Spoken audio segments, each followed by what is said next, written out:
Seriously Crazy fan podcast for El Paso Locomotive FC, proud member of the Beautiful Game Network, and brought to you by Roughneck Scarves and Icarus FC as always. I am your interim host, Mika Burrell, and I'm joined on this Wednesday night by my co-host, Christian Canales. Christian, how are you doing tonight? Doing great, coming off a big meaningful win, so it's always good to experience. Definitely. Yeah, it was, of course, a 1-0 victory over Colorado Springs Switchbacks at the SWUP last Saturday. And, I was going through like my notes and the highlights and all that stuff and just looking at different things, prepping for tonight. And 1-0 sounds a lot more straightforward on paper than the game actually was. There's a lot of different facets to this one. So, it'll be an interesting discussion tonight for sure. Just a bit of admin, of course. We're Seriously Loco, like I said. If you're finding us for the first time, welcome. We're glad you're here. You can pretty much follow us on any social media platform of your choosing. We're most active on Twitter, so at Seriously Loco on Twitter. We're also on Instagram, Facebook, Twitch, Patreon, of course. Patreon's where we have our written content. And of course, where we announced that we are selling custom kits in collaboration with Icarus FC. So there is still time, I think, this week to put your orders in. We've already got a ton of orders. So to everyone that's already pre-ordered, thank you so much for supporting us. Of course, all of that goes right back into the show.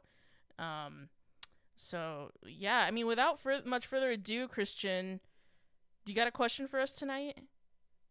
I do, and I want to add one more thing, just in case people missed on Twitter, because we did learn later on that Icarus does offer those jerseys in women's and youth sizes. So if you and get that corrected, or add another one, now that we have them available for the kiddos, put that order in, because again, we do men's, women's, and youth sizes available.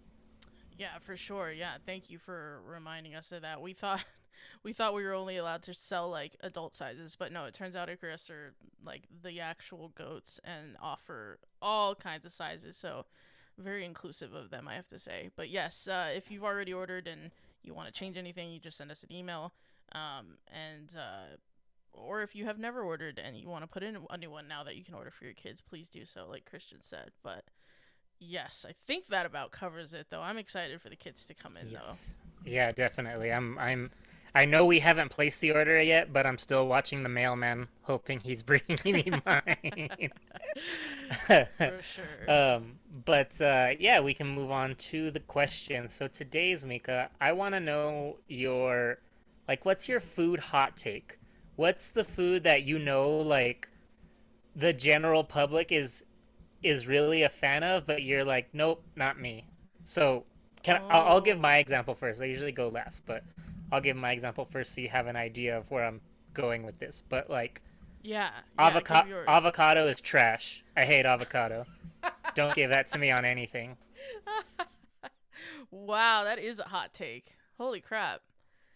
Well, and that checks out, because if you think avocado is trash and you own a home, then that makes sense, because apparently millennials... I haven't spent all my money on avocado toast. Exactly. Get on my level. So you're on to something there, at least fiscally speaking. Oh my goodness. I don't think avocado is trash. I don't obsess about it or anything, but I don't mind it. I don't mind a guacamole every now and then or whatever.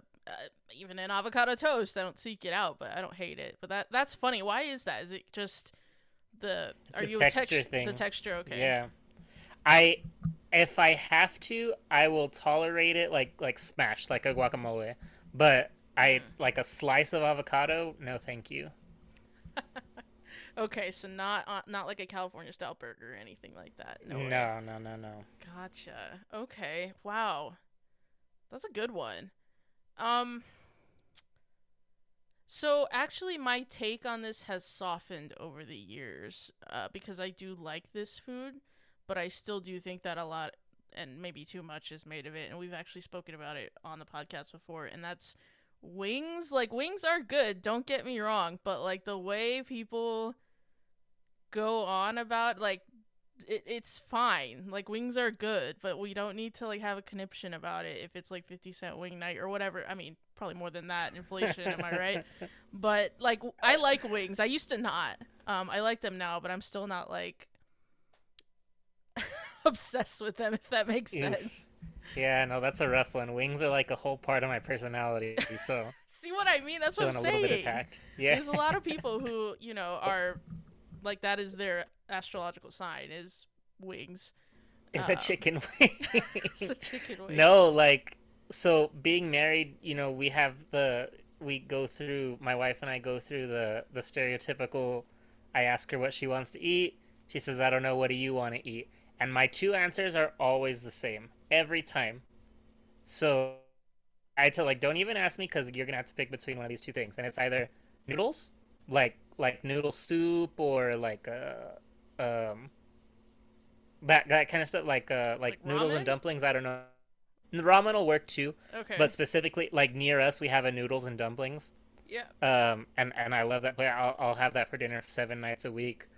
But it's either noodles or wings every time. Those Really? are the two facets of my food personality. I'm all about noodles and wings. Fair enough. Okay. Well, now we have to get we need to ask the listeners about their food hot take, because actually, I think Eric Bauer, who is obviously a log type listener, I think he also said avocado is trash or avocado is disgusting. So you're not alone. I think that was him. Hopefully, I'm not spreading fake news. But we'll just have to see, I guess.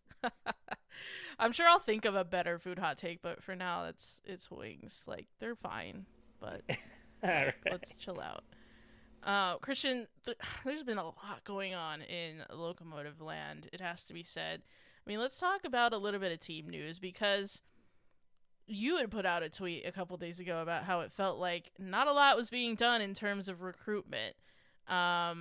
That's moved a bit, I think. Whether it's, good or not, or whether we like these moves or not, I think probably remains to be seen. But moves are being made.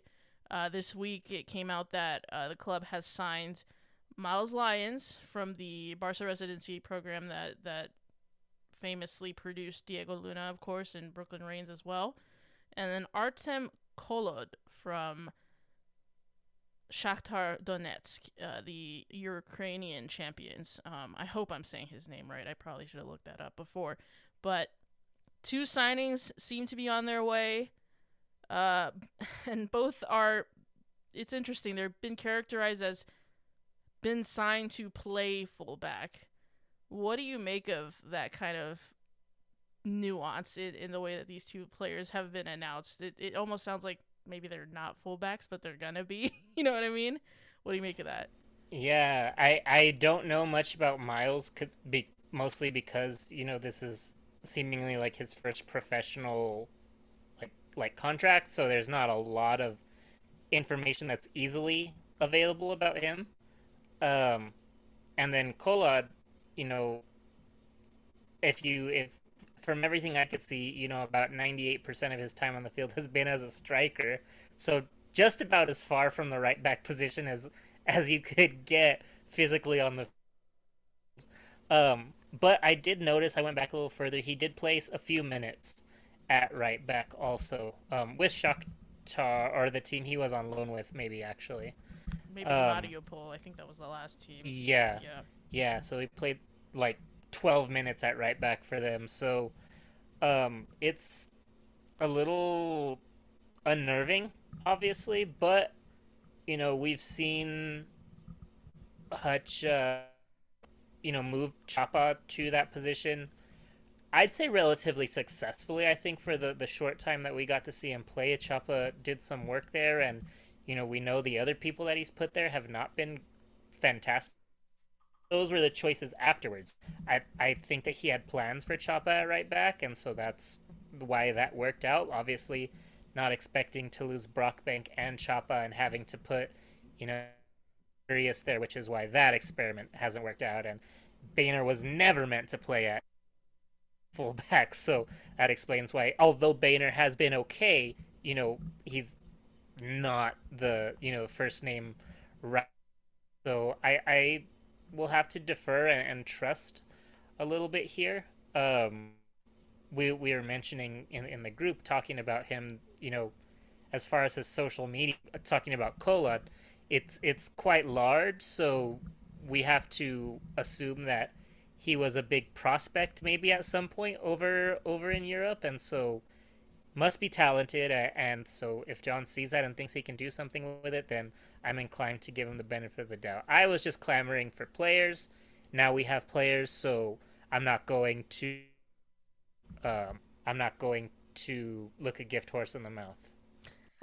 Fair enough. Fair enough. Yeah.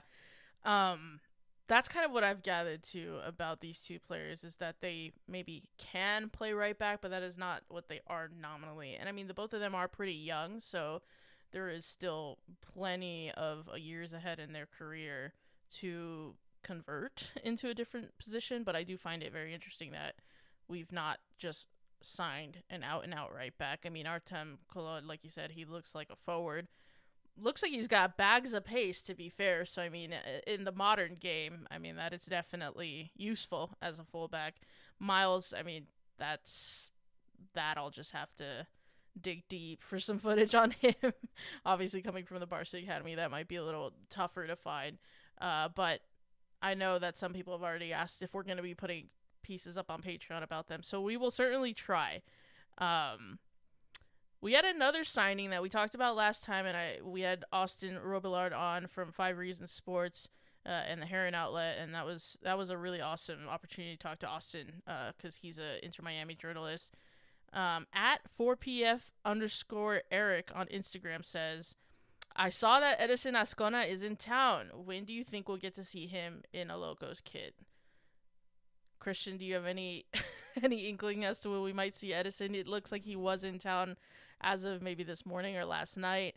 As soon as I saw the Instagram post, I knew exactly where he was. Do you think it'll be soon, or is he going to get thrown in right away, or are we taking the Liam Rose approach where we might have to wait a little bit? Well, I mean, the difference between him and Liam is, citizenship, really. Mm. So, even, I'm not sure if he's a citizen. I know he plays with is it the Dominican? He is a Dominican Republic U20 international, but I do believe he was raised in Florida, like from a young age. So, well, so ideally, then it should just be a matter of that administrative stuff should get taken care of pretty quickly. So, we know that he was nursing an ankle injury, I believe it was, lower leg injury. Yeah. So given all the trouble that we had, if that is still an issue, if I were John, I would really just wait as long as possible, as long as we could, until we felt comfortable. I know that we need some help out there, but the last thing we need is to go through all the trouble of making this sign and having him go down in a matter of minutes. So I as much as I am wanting to put someone on the field there, I would err on the side of caution if he is the first one available, as opposed to Colad or Lions. Yeah, that makes sense.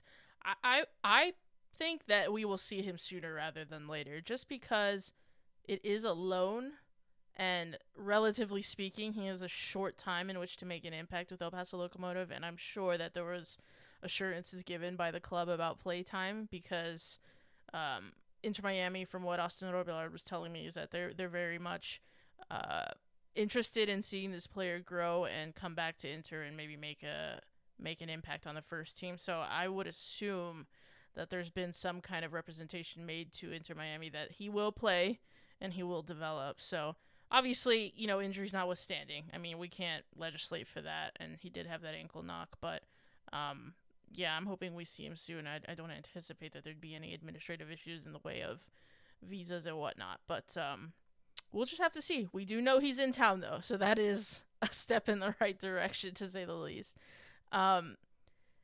After the game on Saturday, John Hutchinson did say in the post-match press conference that there is likely at least one more signing on the way. Wouldn't give much more about that. I don't know if he spoke with other journalists about that yesterday after training, excuse me. So at least one more is on the way, at least if John's plans do actually go to plan. So we'll just have to see about that. But we are moving at least in the transfer market and trying to tool up for the playoffs and the business end. So the Seriously Loco match review.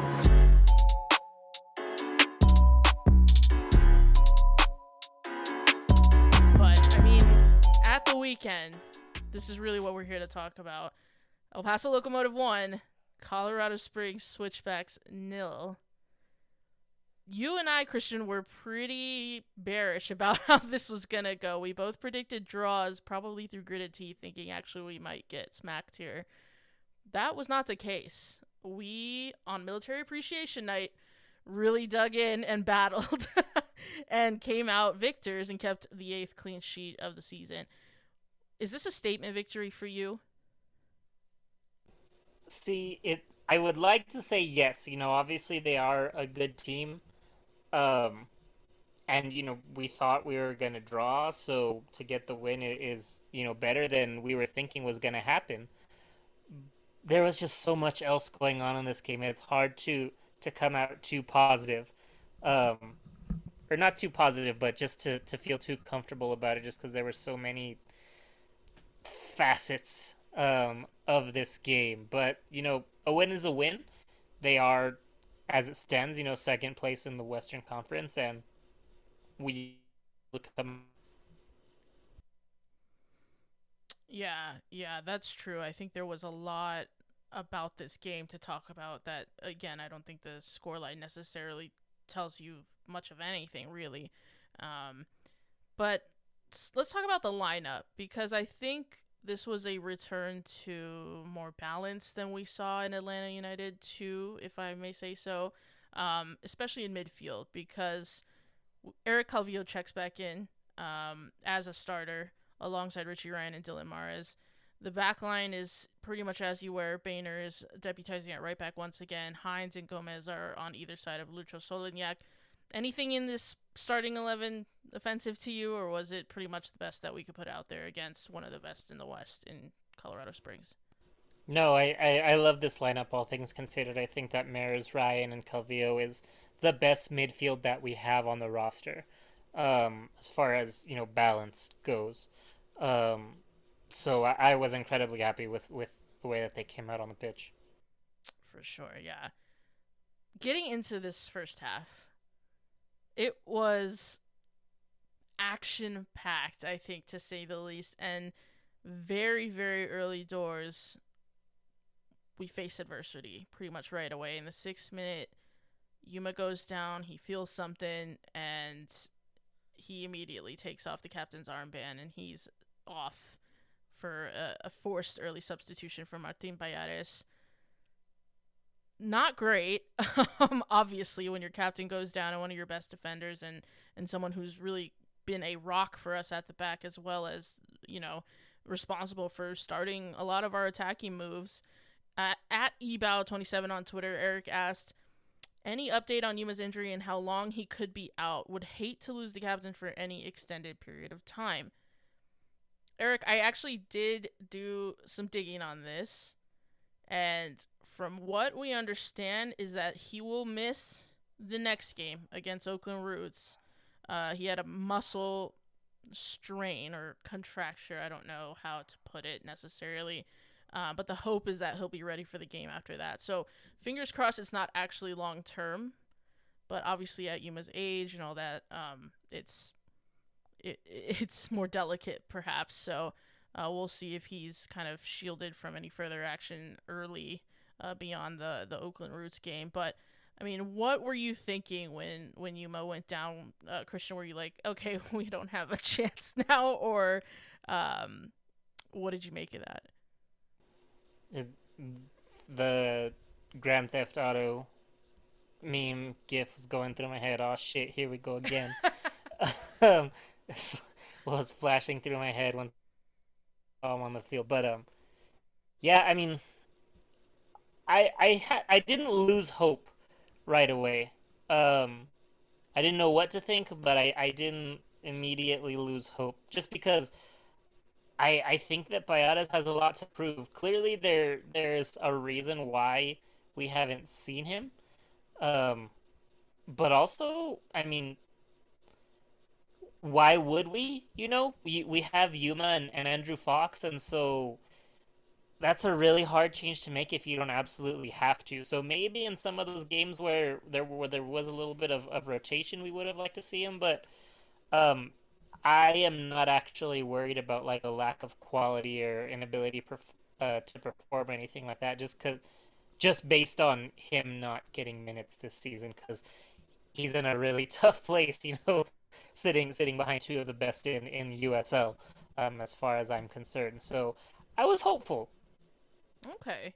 Yeah, I think you're absolutely right in that if you don't have to drop Andrew Fox and Yuma Monsalves, then you don't, because those are your top pairing. Um, but on that note, at Philosophrog on Twitter asked, "Who is our best center back pairing if Yuma is out of the picture? I imagine Foxy is going to be the one, but who is the other? I hope Payares gets a chance, but curious about what you guys think." Payares did get his chance. It was a forced chance to give him, but what do you make long term, or at least maybe even just for Oakland Roots? Like, who pairs best with Foxy? Yeah, I mean it has to be him. The other option is Matt Boehner, who is a solid choice, but I just think Payares just looks a lot more. I don't know. He's got just that something extra about him. To me, Boehner is a very like technically sound, fundamental like let's you're not going to see him make any mistakes or many mistakes, but you're also not going to see him do anything too spectacular. I I clearly, he scored that New Mexico goal for us last season, but I just mean Yeah, he just doesn't have that extra bit of like, I don't know if flair is the right word to call it, but I just think it's aggression for yeah. me, and I think that Payares is just, maybe it's by virtue of being Central American. I don't know. He's just got that extra gear in him, maybe South from. American. Oh, is it South American? Yeah, he's from Colombia. That's right. Sorry. Attached to Panama, though, so you were close. I was thinking it was, I don't know what I was thinking, because I was gonna say Chile, but that's also South American. I'm gonna stop talking before I sound more ignorant. But It's all yeah, I good. think it's Payadas just because I feel like he's just more exciting, and so I'd like to see more of him. Okay. I will push back on that a little bit, and I will disagree with Philosopher and with you, Christian, only because I just don't see. I mean, maybe for one game it'll be fine, but I think two left-footed center backs is problematic. um, just because when Payares came in on Saturday, Andrew had to switch to the opposite side that he does not play on, and Andrew is one of the most consistent, best players in this team, and I just don't see any reason to move him from that left center back position, especially to make way for someone who does not typically start. Because I think if you had to accommodate one of those players, it would have to be Martin Payares, because he doesn't have that match rhythm that our other defenders do, because he just doesn't play nearly as much. And so that's number one for me, is I don't want Fox moved, and he's the left center back. But then that means you play Martin on that opposite flank, where the passing ankles are gonna just be not good. You really want a right footer there if you can, and I just don't think that it would work as far as our build up. I mean, you might be able to get away with it if Boehner ends up being the one on the who stays as the right back, because he's not going to get forward too much. But I think if we want to pair someone more naturally with Andrew Fox, it would be Boehner or even Andre Aguiluth. Because again, just the footedness. I just think two left-footed center backs is, it's funny because it's like we're kind of spoiled for choice in that way, because it's not common to have left footers, much less left center backs, left-footed center backs. So we're kind of spoiled in that way, but like I don't actually know that it works long term. Andrew, Richie, and all of them were really talking Martin through the game, which is fine. There's nothing wrong with that, but I think if Yuma is gone for more than just the one game, then that could be problematic. So, but I don't know, if we give Fox a rest, then maybe. But I do think that we'd want a right-footed center back there. That's just my personal my personal thing on that. But I yeah, mean, that makes Payadas, he didn't sense. do anything necessarily wrong, other than maybe when he gave the ball away to to Hachiberi in the 13th minute and then cleared it off the line. So fair play to him. Um, but I mean, like, getting into the actual play, Christian, we were aggressive, I would say, in the first half in terms of taking a lot of shots. Calvillo had that one strike from distance to force Herrera into a save. Again, you know, Colorado came right back too and tried to make something happen with, of course, Hachiberi, one of the most informed players in the league, and been just a revelation for Colorado Springs since coming from the Eastern Conference. He latches onto that giveaway from Martin Payares, but Martin does really well to come back and clear it. So, I mean, we really do just have a lot of quality up and down the line, or up and down the roster. What did you make of kind of the aggression that we showed and all of the shots from outside of the box that we were taking? I mean, I loved it. I think that's where we're the best version of ourselves actually is playing at a really high pace and doing everything early, catching them off guard and stuff. So I thought that I think that that's how we should play every match. Um, very opposite of kind of how the team played under Mark Lowry with, we joke about it in the last couple seasons where every goal was almost like passed into the net. Right. And so and I don't think that that's where this team and where John Hutchison's philosophy kind of lives. I think that they live in those outside the box, lightning strike moments, especially when we saw it, I think twice in this game. That's Eric Calvillo's bread and butter. Apparently, he could have, I think, 2 or 3 more goals this season just off those strikes from outside the box that have hit the pole or had really good saves. So I loved it. I'd like to see more of it. And with Evan Newton in form, why not just continue to be aggressive? The defense is still doing just enough to help him out, and Evan continues to just be one of the best in the league, in the last 15 weeks. So just keep it turned up, I would say, and well, I'll stop there and then we'll continue going before I cut you off. But yeah, go ahead. No, yeah, I think Eric Calvillo for me has really been what I and what a lot of people have been crying out for, is just somebody who will make those runs on the edge of the area and try to get onto something. And Eric's technique is really, really good. I mean, the way he strikes the ball is very clean, is very powerful, and it's on target. I mean, again, that strike from distance in the 8th minute, he hit the post in the 30th. I mean, anytime this man gets a window of space, he's putting it on net, and you love to see it.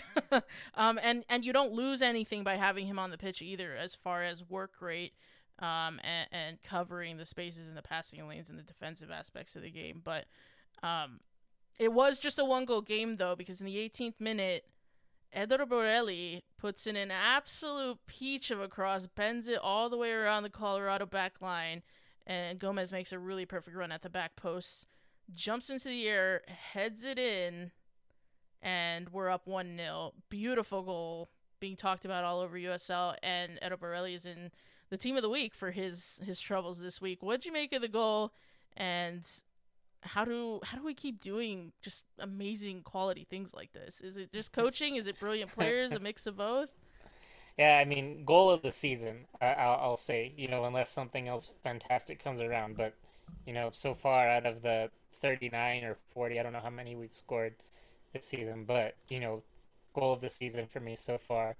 And I just think it just comes down to players and an understanding. They and Aron are very familiar with each other, having played and trained in the Bravo system for a couple of years together. So I'm sure that was just it can't happen all the time, but when you see things like that happen, you just have to believe that there's just that little bit of chemistry is what makes that kind of goal possible.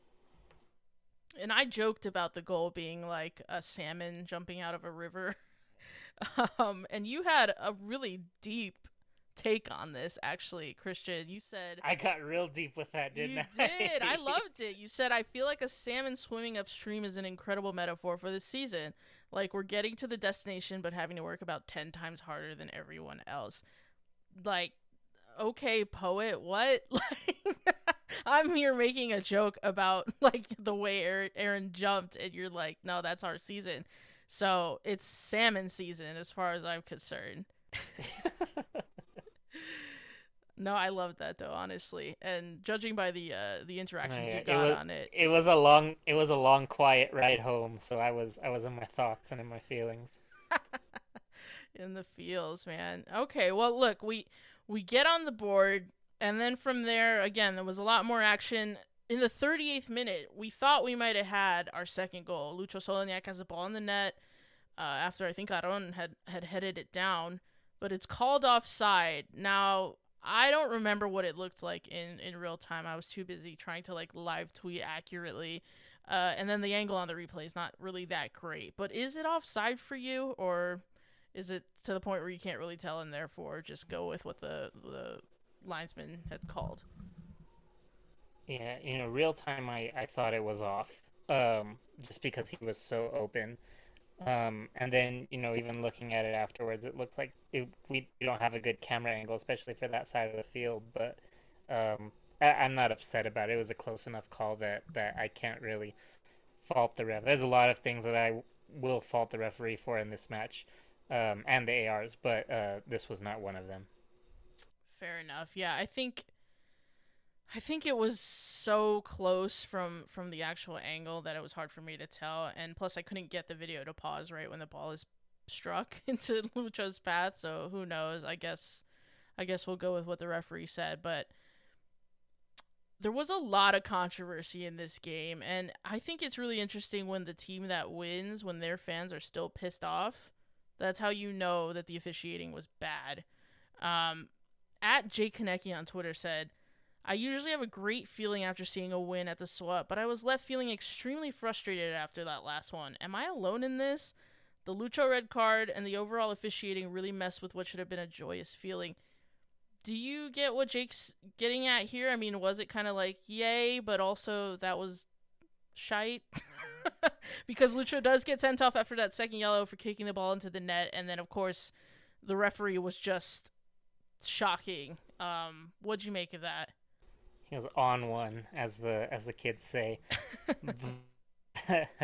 No, but I understand where he's coming from. I don't think I feel it quite as much as it sounds like he did, but even said walking out of the press box, like, we should feel more enthusiastic about this win, but there was just so many like clouds hanging over it, so it was it just wasn't as festive as it should have been. I didn't even grab Whataburger after the match just because it had the vibes inside of like, we drew. Obviously we won, and it's an awesome win, and 3 points is 3 points, but like the endorphin levels were equal to that of like if we would have drawn this match 0-0.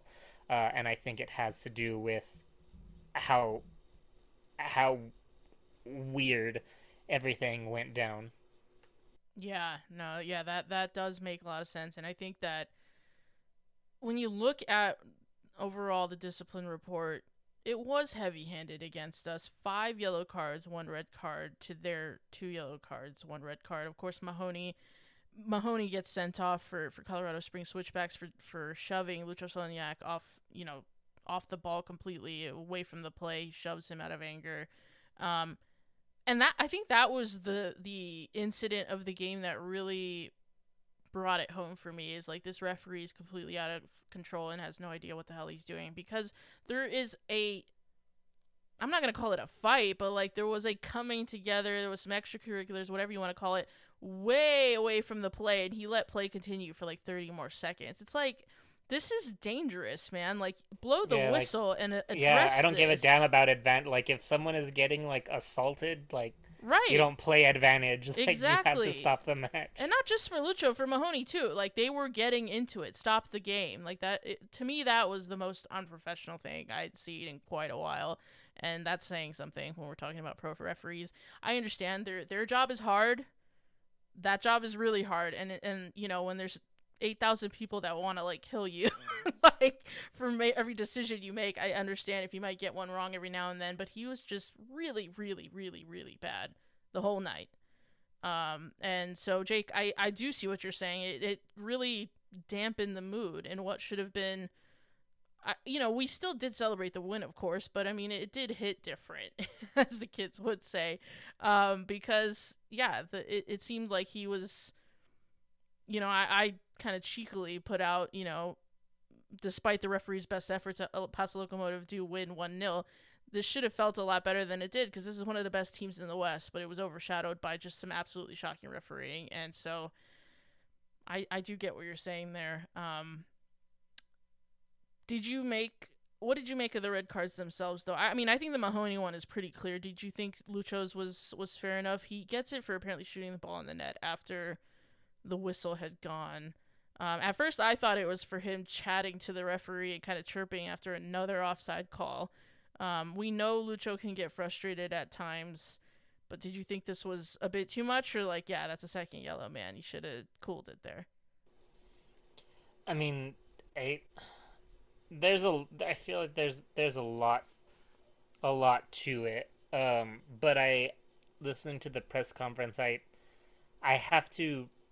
really liked what Hutch had to say about it, and if there's getting fouls and there's picking up these red cards, and if it's because that's what it takes for you, that's what you feel in the moment it takes to help your team or to win that game, that's fine, but just have to assess the situation. This ref had decided this was, I don't know, 20 minutes after Mahoney gets sent off. Yeah, maybe it was pretty less late. than that.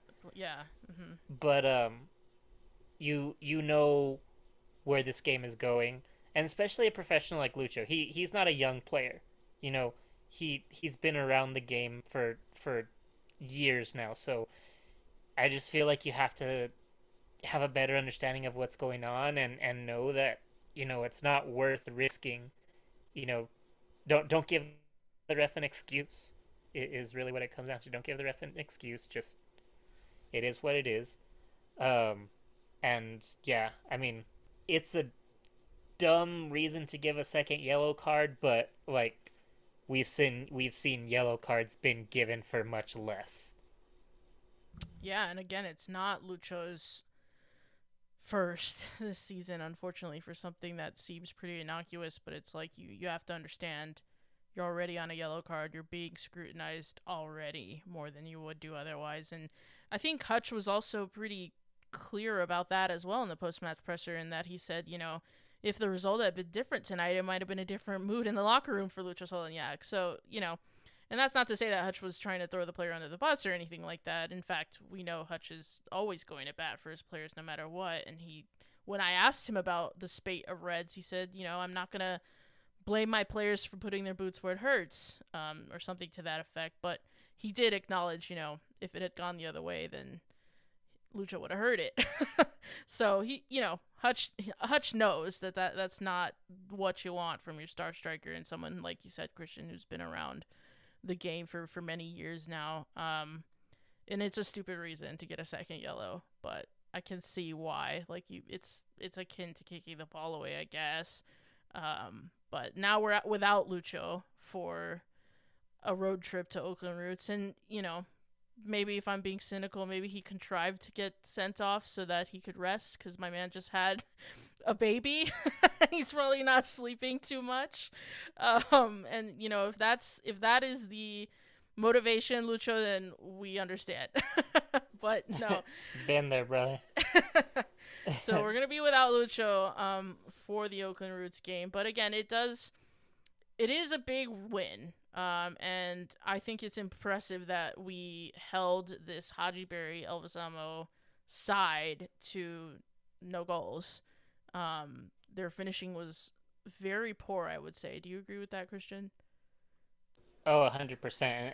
And I wanted to give you the chance to say it. That was part of what I was going to say earlier. Yeah. That I think that's just another one of those, like, another side to this match too, is that this was not Colorado's best match, and it wasn't really by nature of us like shutting them down. Like they had every chance to get 3 or 4 goals this match, but they had an off night. Yeah, the stats say that they had 3 big chances and they missed 3 big chances, and took 10 total shots. So yeah, we edged them just slightly in ball possession with 51%, which that's not that strange. But I mean, this result does take us to 10 straight matches undefeated, and that's 11. And 11 times of asking, Colorado have never beaten us. I mean, we're officially their bogey team, right? I think so. I'm wondering if there's another team that they have never beaten either. Yeah. Because for took us 4 years to get a win against Phoenix. So I'm wondering if there's someone else that that they have similar to that. But yeah, something that I was gonna bring up, Mika. I'm just curious. I want to hear, what do you think we did best this week, and what did you think we did worst? What was our very positive and our negative from this last match? So that's a great question. I think I'll start with the negative first so that we can end positively. I was really frustrated in certain moments with our one-on-one defending. And actually, like, I was slandering Edo Borelli right before he served that peach of a cross because he was just, like, jogging. As you do. I do. Like, anytime I talk crap about a player, they do something incredible. So I'm just going to continue to do it for the good of all of us. But yeah, and it's not just him. I mean, Matt Boehner, I think, sometimes can look a little outpaced one-on-one. I think our one-on-one defending, and it's Colorado Springs. Like, they have so many players who can take you apart. So I guess that kind of comes with the territory. I wasn't too impressed with some of the one-on-one stuff out in the wide areas, and I think that on another night, Hachipuri and the like make us pay. But as far as what we did really well, I mean, I think just this sounds, it's a little abstract maybe, but I think just the responding to adversity. Every time that something happens to this club, this team, like Yuma going down, very early, we responded, giving the ball away. Martin Payares giving the ball away, so Hachipuri's clean on goal responds by clearing it off the line. Lucho Soniak getting sent off after we already got the man advantage, having Mahoney sent off. They buckled it up and kept a clean sheet. I mean, these things are, I guess I'm going to say, it's a cliche, but I mean, these are like mentality monsters if you think about it. Like, these guys are really dialed in and play for each other and for the manager. So all the different little phases of adversity in the game, I thought we responded to that really well. But what about you? Those are good points. I think what I would have liked to see better from this team is and I know this is a lot to ask for, but I also don't want to give the same answer as you, so this is maybe like number 2 on my list, is more composure. The game was getting out of hand by no fault of their own. But it is what it is, and obviously it's a lot easier for me to say being on the field, but just like to see a little more level-headedness, because every time something happened, after that 70th minute or so, when Mahoney got sent off, anytime there was anything, it was a worrying moment. Anytime Richie gets hold of something, you never know when that's gonna be a straight ref. Anytime Richie goes and talks to the ref, and things like that. So, just a little more cool-headedness is what I would have liked to see. I think that was kind of the low point, which says a lot about how well they actually did, all things considered. And then, like we mentioned before, I loved the aggression. I thought the aggression was the best part of that match. they were not scared or intimidated by this very athletic, very top heavy Colorado Springs offense. That they were able to come out and play the game that they wanted to play. It was a very big positive for me, and I think that speaks to the players' quality and Hutch's ability to get them to buy in the locker room. I have to say I've been very impressed with him all season. I think it'd be easy for someone to kind of reel things in or shut up shop after the beginning of the season that he had, but for better or for worse, he's done what he came in saying he was going to do, and it seems to be paying off more often than not. Fair enough. Yeah, I mean, like I said, that's 10 games undefeated in a row, and we do go to Oakland Roots this weekend. We go on the road to them. We didn't do too much to our table standings, and Colorado didn't do too much damage to their own, and that they are still in second place in the Western Conference with 36 points, and we are in fourth place with 33. Just 7 points back of San Antonio FC, although San Antonio have 4 games in hand, and they are in incredible form as well with 4 wins in their last 5. Colorado fading a little bit lately, 4 losses in their last 5, and the likes of San Diego Loyal gaining on them and us as well, but still the games in hand is a little bit tricky. We do finally go and visit someone who's played just as much as us in Oakland Roots, as they've also played 21 games, so that'll be interesting. They're in 9th, but let's take a quick break, and after the break we'll talk about the California team that we face next. The Seriously Loco match preview. Welcome back to Seriously Loco. Mika here with Christian, and now we're going to talk about the Oakland Roots match coming up this Saturday in Oakland. We've only played this team twice, and we've never beaten them. We've got one draw against them, and then they, of course, have a win back in November, I think it was, in the playoffs. That shock exit in the first round, obviously, is still, I think, pretty terrible on the psyche of Locomotive fans out there. But maybe third time's the charm, Christian. What do you make of our chances against this Oakland side on the road? And yeah, just what are your thoughts overall on this fixture? I have to say it's also our first time playing on the road against them. That's another extra block to add there. Both we play them here for the playoffs and here at the beginning of the season, and if memory serves, it was a 0-0 draw earlier in the season, or no, sorry, it's a 1-1 draw. 1-1, yes. With Lucho scoring, so he's the only player that we have that scored against them so far. The playoff game was a 1-0 loss. Yeah. So he's our only player that's ever scored against them. So that's we're, as far as I'm concerned, we're starting 2 steps back, playing on the road for the first time. Our only person that's scored against them. So I think it'll be a tough game. It's going to be really gritty. I don't think it's going to be a fun game to watch. Maybe things will go different with them being at home, but I just remember distinctly this game of that match with John being just disgusted with the type of football they played. And I think he said as much. I don't think I'm paraphrasing either. I think he was disgusted with how they came to play. So that'll probably be different playing at home than it is on the road. But I can't see it being drastically different.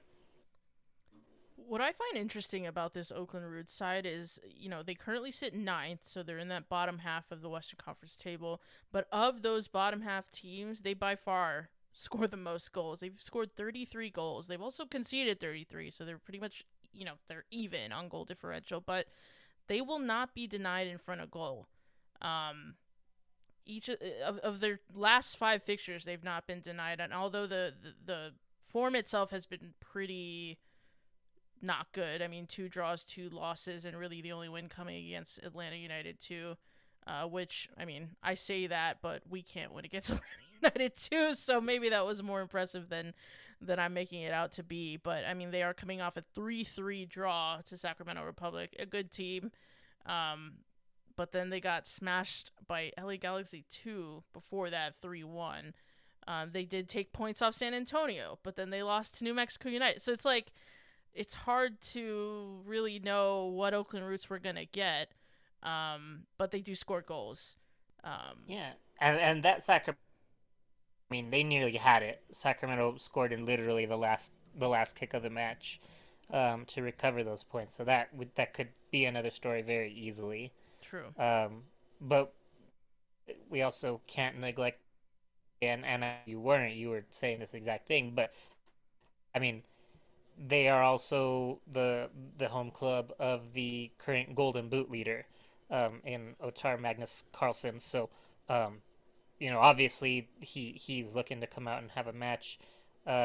We were able to, if memory serves, to kind of, keep him blanketed earlier in the season. But again, playing at home, as any Locomotive fan should know, it's a whole different beast when your team gets to play at home.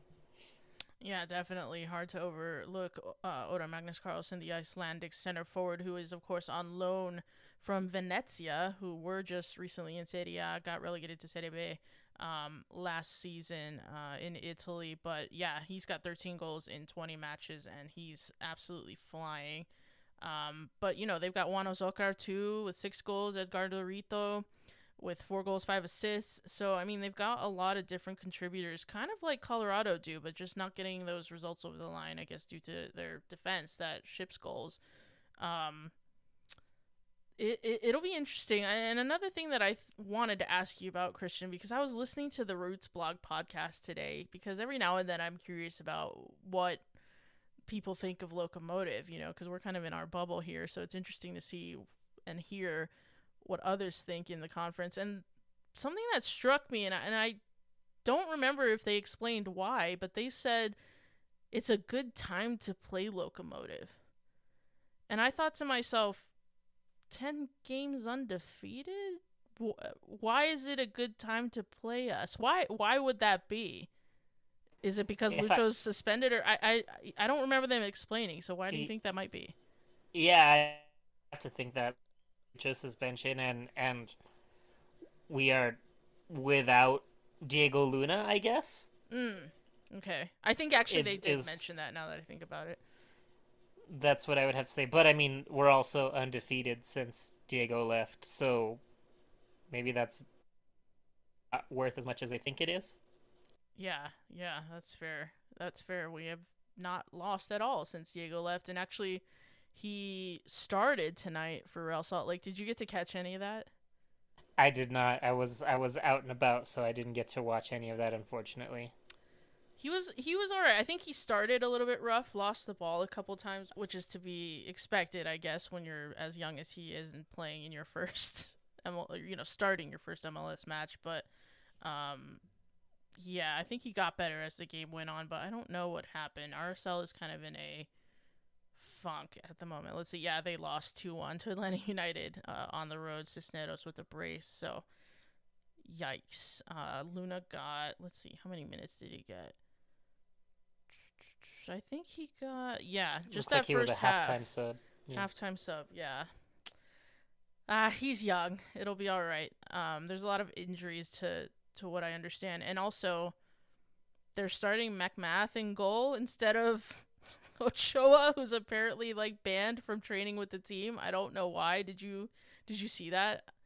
I did, and I loved every second of it. Yeah, Pablo Mastoreni, totally just banned him from the team. Who knows why, but I mean, the guy ever since, I mean, and this is not even shade, it just seems like ever since he declared for Mexico, it's just not gone to plan for him, form-wise and all that. But anyway, we're not an RSL podcast, but it was interesting to see Diego put on someone else's colors and kind of sad at the same time. But I think that about does it for this week, Christian. Is there anything that you want to plug or anything we didn't cover? or anything like that. I don't think so. Think it was a good solid match last Saturday at the SWUP against Colorado, and we can only hope for positive results this weekend, and I think they have it in them. Well, what are you gonna predict? Because I think that's really the last order of business. Is what do we think is gonna happen here? I have been pretty cynical this season, but and it has served us, I should say. So maybe I'm really screwing us by changing course. But I think that we can pull here. We've found form, and this is a team that we have the quality to beat. So not crazy. I'm gonna predict another 1-0, which I mean, the games that we've been winning, the Red Bulls game notwithstanding, the games that we've been winning recently have been 1-0s, and so I just think that that's the way things are going right now. But a win is a win. Okay. Clean sheet, 9th clean sheet on the think? road. That would be something, to be fair. And Evan Newton's been fantastic, so that's not outside the realms of possibility. I'm going to go 2-1 Locomotive. I just don't see Oakland being denied. We know that with the reshuffle that will have to happen at the back with Yuma missing, that maybe will be a little bit more vulnerable than usual. And Carlson is heating up again. There was a time where he was scoring literally, I think all of May. He scored 5 straight games. He scored 6 goals, but he cooled off after that, and now he's back with 3 goals in his last 3, including that brace against Sacramento. So I think he's back in red hot form, and I don't know that we're going to deny him necessarily. So I'll go 2-1. I do think that we have enough firepower in Gomez, at least for the time being, without Lucho, especially if Borelli's serving up crosses like he did on Saturday. So I feel good about it, but we'll just have to see. On the road is always kind of odd. You just have to see how it plays out. And we've never been to Oakland, so we'll get to go on that famous bright green pitch that I don't know if it's that it's like FIFA turf? 96 pitch. Yeah. The lineup builder pitch. It'll be interesting for sure. Well, I think that about does it for this episode. Thank you all that sent in questions. Of course, we love to hear from all of you. If you're wondering, how do I send in questions? I want my questions read. Just go on Twitter, go on Instagram, and follow us, and we usually ask for questions before every episode. Once again, plugging it again, get your Icarus FC kits. They look amazing. We're still taking orders for the time being, but I know myself and likely Phil will have more details for you guys when we request payment and get everyone's kits actually formally ordered. They're just $40, and the customization is free. So you can put Mrs. Yuma on there if you want. You can do whatever you want to. Yuma's married. Maybe don't do that. I don't know. I think they're all married. It's gonna get jumped on the concourse. Maybe do Mrs. Hines or something. I don't know. Or just do your name or do your Twitter handle if you're an influencer like Christian and Phil are. But no, get those orders in. Just $40, free customization. The order form is, I'll tweet it out again probably. Just I've been spamming it, but I think that's about it, you guys. Thank you so much as always for tuning in. I've been Mikka Burrell. He's been Christian Canales. We're still without the Philip Baki that you all know and love, but he's got a baby that he's taking care of. But he might be back in a couple weeks. He's still putting out a lot of writings for you all though on Patreon, so look out for that as well, as Phil's been cranking those out at 2 a.m. when he's feeding the baby or whatever you guys do at 2 a.m. when they're making noise. Thank you all so much for listening, and until next time, stay loco.